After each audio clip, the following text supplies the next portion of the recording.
Best health packages up to 80% discount. Tirumala Diagnostics.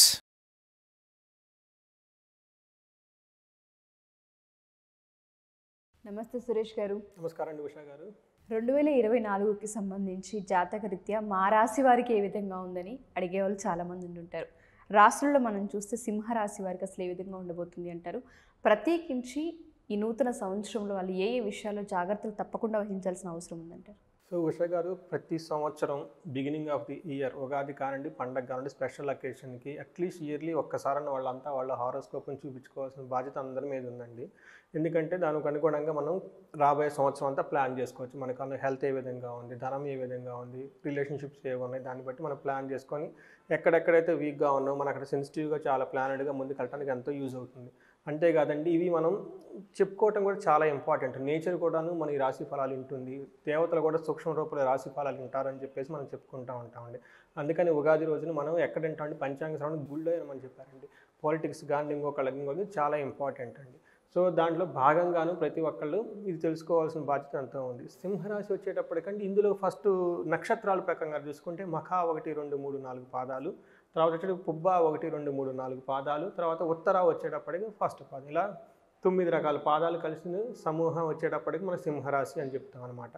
So క్లుప్తంగా ఏం చెప్తారంటే, చంద్రుడు సింహరాశిలో ఉండగా పుట్టిన వాళ్ళు మొత్తం సింహరాశి కింద వస్తారనమాట. చంద్రుడు అనేది మెయిన్ ఇంపార్టెంట్. సో వాళ్ళకి చంద్రుడు సింహరాశిలో ఉండటం వల్ల డిఫాల్ట్గా వాళ్ళు కొన్ని లక్షణాలు ఆటోమేటిక్గా వచ్చేసి ఉంటాయి అనమాట. జన్మతహ వచ్చేసి ఉంటాయి అనమాట.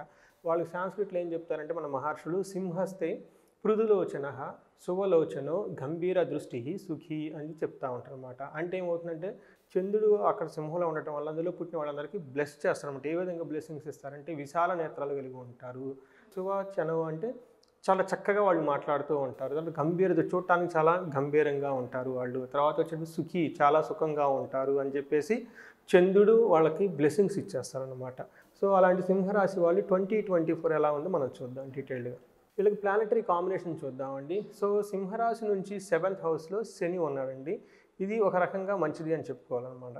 తర్వాత వచ్చేటప్పటికి 9th హౌస్లో రాహు ఉన్నారండి. మంచి పొజిషన్ కాదు రాహు వల్ల ఉండదు చెప్తూ ఉంటున్నమాట.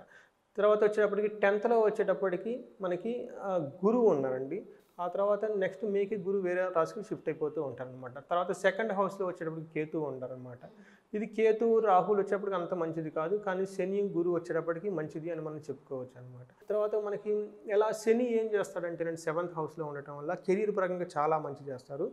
అది కాకుండా శని కాబట్టి వాళ్ళకి వ్యాధుల్ని కలగజేస్తారు. వ్యాధి నాం ఓకే పీడం ప్రవాసాంశ అంతఃక్లేశ మహద్భయం అర్ధనాశం మనస్తాప సప్తమ స్థాన శని గనివి అని చెప్పేసి శని 7th స్థానంలో ఉండటం ఏమవుతుందంటే వ్యాధులకు సంబంధించిన ప్రాబ్లమ్స్ వాళ్ళకి వచ్చే అవకాశం ఉంది.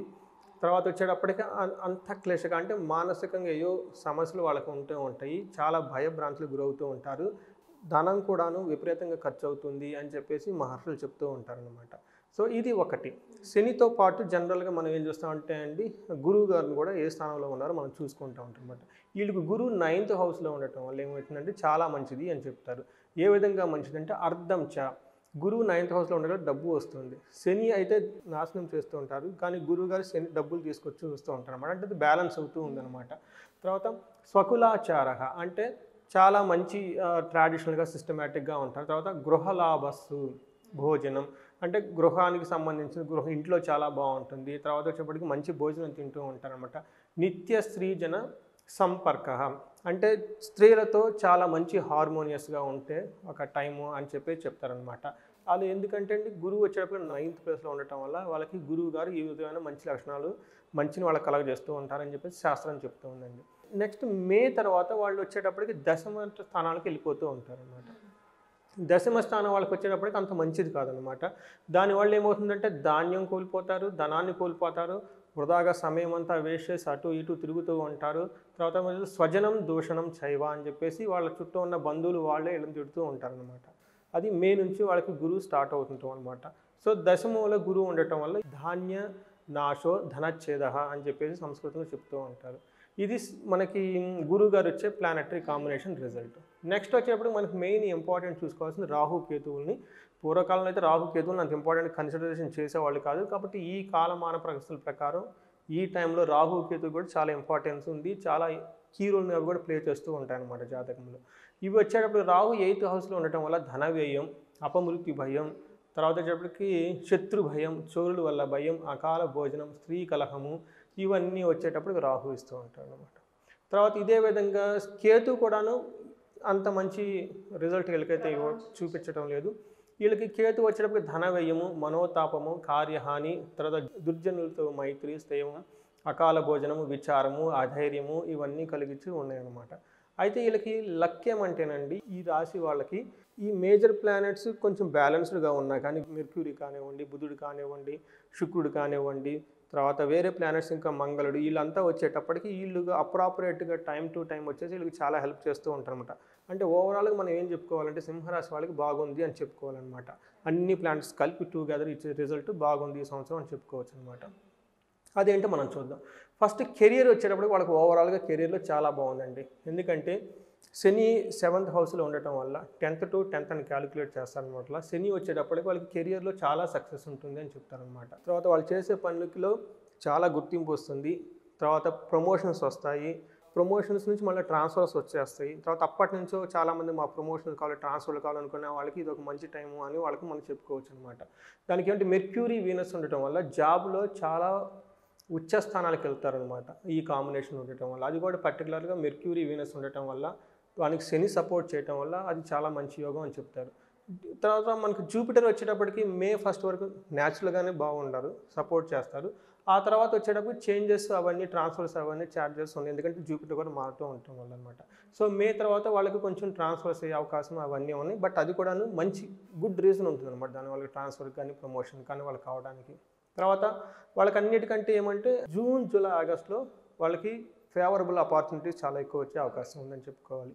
తర్వాత వాళ్ళకి ఈ హోల్ ఇయర్లో ఆగస్ట్ మంత్ ఒక్కటే వాళ్ళకి కొంచెం సెన్సిటివ్గా, ఛాలెంజింగ్గా ఉంది. బట్ అది వస్తే మిగతా అంతా ఓవరాల్గా వేరే ప్లానెట్స్ అయితేనేమి, శని అయితేనేమి, మెర్క్యూరీ, వీనస్ అయితేనేమి, జూపిటర్ సోక మీరు వాళ్ళకి హెల్ప్ చేయడం వల్ల కెరీర్ పరంగా చాలా బాగుందని చెప్పుకోవచ్చు.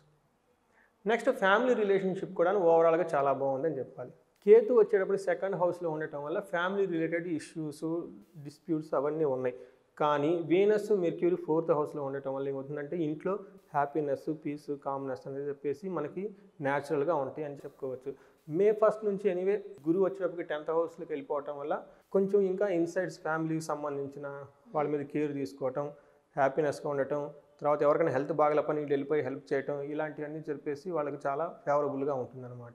ఇంకేమని చెప్పుకోవాలి, తర్వాత ఫ్యామిలీ రిలేషన్షిప్ హార్మోనియస్ బాగుంటుంది, ఫేవరబుల్ రిలేషన్షిప్స్ ఉంటాయి, పేరెంట్స్తో బాగుంటారు, ఓవరాల్గా జాబ్ కానివ్వండి, ఫ్యామిలీ కానీ చాలా బాగుంటుంది అని చెప్పుకోవాలి. నెక్స్ట్ హెల్త్ వచ్చేటప్పటికి వీళ్ళు కొంచెం కాంప్లికేటెడ్గా ఉంటుంది. ఎందుకంటే 8th హౌస్లో రాహు ఉండటం వల్ల గుప్త రోగాలు అంటారు అనమాట. మనకి తెలవకుండా ఎక్కడెక్కడో మనకి చెప్పుకోలేని విధంగా కొన్ని బాధలు, హెల్త్ ఇష్యూస్ ఇవన్నీ వచ్చేసి వాళ్ళకి డిస్టర్బెన్స్ చేసే ఛాన్సెస్ చాలా ఎక్కువ ఉందన్నమాట. So initial phase at least first half ఇయర్లో వాళ్ళు చాలా కేర్ఫుల్గా ఉండాలని చెప్పుకోవాలి. రాహు, కేతు వాళ్ళు ఇంపాక్ట్ వాళ్ళ మీద పడుతుంది. టెంపరీగా అన్ఎక్స్పెక్టెడ్గా ప్రాబ్లమ్స్ వచ్చేసి పోతూ ఉంటాయి. అది టెంపరీ బట్ అన్ఎక్స్పెక్టెడ్, కానీ అంత డేంజరస్ కాదు. సో కాదు, చెప్పుకోలేని బాధలు ఉన్నది అని చెప్పుకోలేం, ప్రాబ్లం లేదు అని చెప్పుకోలేం, ఈ కైండ్ ఆఫ్ సిచ్యువేషన్లు, హెల్త్ రిలేటెడ్ ఇష్యూస్ వాళ్ళకి చాలా ఉన్నాయండి. నెక్స్ట్ మనీ, ఇది మెయిన్ గేమ్ చేంజర్ ప్రతి ఒక్కరికి. సో ఇందులో వీళ్ళకి వచ్చేటప్పటికి జూపిటర్ మారటం వల్ల 10th హౌస్కి అన్ఎక్స్పెక్టెడ్గా డబ్బులు చాలా ఖర్చు అయిపోతూ ఉంటాయి అన్నమాట. శని వల్ల అయితేనేమి, గురువు వల్ల అయితేనేమండి చాలా డబ్బులు ఖర్చు అయిపోతాయి. ఏప్రిల్ నుంచి ఆగస్టు వరకు ఫేవరబుల్గా ఉంటుంది ఈ 3 months. మిగతా టైంలో వచ్చేటప్పటికి ఫైనాన్షియల్ ఇంబ్యాలెన్స్ చాలా ఉంటుంది. అన్ఎక్స్పెక్టెడ్ ఎక్స్పెండిచర్స్ అనుకోని విధంగా సడన్గా ఖర్చులు వచ్చి పడే అవకాశం ఉంది. కాబట్టి వీళ్ళు ఫైనాన్షియల్గా ప్లానింగ్ చాలా చక్కగా పెట్టుకోవాలి, ప్రొవిజన్ పెట్టుకోవాలి. ఏప్రిల్, మే, జూన్, జూలై, ఆగస్ట్ ఈ 4 months బాగుంది కాబట్టి మిగతా 8 months బాగలేదు. కాబట్టి ఈ 4 monthsలో ఉన్న డబ్బుల్ని కేర్ఫుల్గా పక్కన జాగ్రత్తగా పెట్టుకొని ఉంచుకోగలిగితే అన్సర్టనిటీ, అన్ఎక్స్పెక్టెడ్ ప్రాబ్లమ్స్ ఏమైనా వస్తే ఆ మనీ వాళ్ళు దానికడ వాడుకోవడానికి ఉపయోగపడుతుంది అనమాట. బట్ ఓవరాల్గా ఏంటంటే మిగతా రాసులతో కంపేర్ చేస్తే ఈ రాశి చాలా బాగుంది అని చెప్పుకోవాలన్నమాట. తర్వాత వీళ్ళకి రెమెడీస్ ఏమి ఇస్తామంటే ఆదిత్య హృదయ స్తోత్రం ఒకటి చదివితే మంచిదండి. సో సూర్య భగవానుడికి సంబంధించి కెరీర్లో కానివ్వండి, ఇంట్లో కానివ్వండి, ఉన్నతి రావడానికి, తర్వాత మెంటల్ క్లారిటీ రావడానికి చాలా బాగుంటుంది. తర్వాత వచ్చి గణపతిని పూజించాలి. ఎందుకంటే రాహు 8th హౌస్లో ఉండటం వల్ల గణపతిని గరికతో కానివ్వండి, లేదంటే సంకష్టహర చతుర్దశి అని చెప్పేసి మంత్లీ ఒకసారి వస్తుంది. తర్వాత గరికతో అభిషేకం చేయటం, గణపతి దేవస్థానానికి వెళ్ళటం చేస్తే రాహు కేతులకు సంబంధించిన ఏమైనా కనుక చెడు ఫలితాలు ఉంటే అవి సానుకూలంగా వచ్చేస్తాయని చెప్పేసి మనకి శాస్త్రాలు చెప్పబడి ఉంది. సో ఓవరాల్గా మనం సింహరాశి వాళ్ళది చాలా బాగుంది కాబట్టి వాళ్ళు ఇంకా బాగుండాలని చెప్పేసి మనం కోరుకుంటాం. Thank you sir. సో ఎవరైనా సరే సింహరాశి వాళ్ళు డేట్ ఆఫ్ బర్త్ రీత్యా కానివ్వండి, లేదంటే వాళ్ళు పుట్టిన నక్షత్రం తిథిని బట్టి కూడా కొంత జాతకం మారుతూ ఉంటుంది అని మీరు చెప్తూ ఉంటారు. అలా ఒకసారి మీ అపాయింట్మెంట్ తీసుకొని ఏ విషయాల్లో పర్టికులర్గా జాగ్రత్తలు వహించాలి? ఎందుకంటే ఇందాక మనీ విషయంలో కొన్నిసార్లు అనుకోకుండా మనీ ఖర్చు అయ్యే అవకాశం ఉంటుందని, దాంతోపాటు కొంత హెల్త్ విషయపరంగా చూసుకున్నా అక్కడక్కడ కొంచెం డిస్టర్బెన్సెస్ అయ్యే ఛాన్సెస్ కనిపిస్తున్నాయి. కాబట్టి అపాయింట్మెంట్ కావాలి, ఒకసారి మీట్ అవ్వాలనుకుంటున్నామంటే మనం తీసుకునే అవకాశం ఉంటుంది అంటారు. సో ఇది అందరూ ప్రతి ఒక్కళ్ళు ఇంట్లో వేదిక ఆస్ట్రాలజీ తెలుసుకోవాలండి. ఓకే, వాళ్ళ హారోస్కోప్లు అట్లీస్ట్ ఇయర్లీ ఒకసారి చూసుకోవాలని మనం చెప్పాలి, శాస్త్రాలు రికమెండ్ చేసింది. అందుకని పుట్టిన వెంటనే వాళ్ళ టైము, బర్త్ అవన్నీ డేట్ చేసుకొని వాళ్ళ నక్షత్రం ఏంటి, స్టార్ ఏంటి, ఇవన్నీ చాలా ఇంపార్టెంట్. సో ఈ ప్రతి వర్షం వచ్చేటప్పటికి ఇండివిజువల్గా వాళ్ళు పుట్టిన డేట్స్ డిఫరెంట్గా ఉంటాయి, టైం ప్లేస్లు డిఫరెంట్గా ఉంటాయి. కాబట్టి జాతకం కూడా ఇండివిజువల్గా ఉండేది డిఫరెంట్, ఇదికి వచ్చేటప్పటికి డిఫరెంట్. దీనికి దానికి 30-40% మాత్రమే కలుస్తుంది అనమాట. మిగతా 70%, 80% వాళ్ళు తెలుసుకోవాలి అనుకునేటప్పుడు వాళ్ళు ఈ స్క్రీన్ మీద కనిపిస్తున్న నెంబర్ కనుక కనెక్ట్ అయితే మనం ఆస్ట్రాలజికల్గా వాళ్ళకి కౌన్సిలింగ్ చేయొచ్చు, ఇంకా క్లారిటీ ఇవ్వచ్చు వాళ్ళకి. Sure sir. Thank you sir. Thank you so much. Thank you అండి ఉషా గారు.